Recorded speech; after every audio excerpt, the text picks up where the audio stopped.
Hi, ഞാൻ കേരളത്തിൽ വരുവാണ്. അപ്പോൾ നമ്മളിപ്പോൾ കുറേ ആയിട്ട് യൂട്യൂബിലൊക്കെ കണ്ടുകൊണ്ടിരിക്കുകയാണ് ഡോങ്കി ഫാം ബിസിനസ്സും ഡോങ്കി മിൽക്ക്. അപ്പോൾ അതിനെക്കുറിച്ചൊന്ന് നോക്കാൻ വേണ്ടി അന്വേഷിച്ചിറങ്ങിയതാണ്. അപ്പോൾ അന്നേരമാണ് നമ്മൾ തമിഴ്നാട്ടിലുള്ള ഐന്തിനി ഫാം അതിനെപ്പറ്റി കേട്ടതറിഞ്ഞത്. അപ്പോൾ അങ്ങനെ അവർ ഓണറെ വിളിക്കുകയും അപ്പോൾ അവർ നമുക്കൊരു ഫാം വിസിറ്റ് നമുക്ക് അറേഞ്ച് ചെയ്യുകയും ചെയ്തിരുന്നു. അപ്പം അതിനെക്കുറിച്ച് ഒന്ന് കണ്ടറിഞ്ഞ് എല്ലാ കാര്യങ്ങളും നോക്കാൻ വേണ്ടിയിട്ടാണ് വന്നത്. അന്നേരം ഇവിടുത്തെ സ്റ്റാഫാണെങ്കിലും എല്ലാവരാണെങ്കിലും നല്ല ഹെൽപ്ഫുള്ളായിരുന്നു. ഫാം മൊത്തത്തിൽ നമ്മൾ വിസിറ്റ് ചെയ്ത് കണ്ടിട്ടുണ്ട്. ഇപ്പോൾ നമ്മൾ ബിസിനസ് തുടങ്ങാനുള്ളൊരു ഐഡിയയിലും ആയിട്ട് അങ്ങനെ ഇതാക്കിയിട്ട് വന്നതാണ്. അപ്പോൾ നമ്മളിപ്പോൾ അവരുടെ കുറേ പ്രൊഡക്ട്സ് ഉണ്ട്.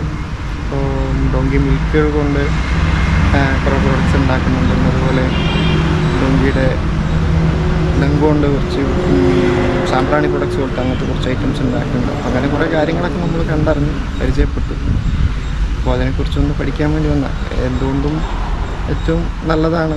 കുറേ കാര്യങ്ങളൊക്കെ മനസ്സിലാക്കാൻ പറ്റും. ഇവിടെ ഒന്ന് വിസിറ്റ് ചെയ്യുക, കാര്യങ്ങളൊക്കെ പഠിക്കുക. ഫാം തുടങ്ങുന്നവർക്ക് ഏറ്റവും ഹെൽപ്ഫുള്ളായിരിക്കും.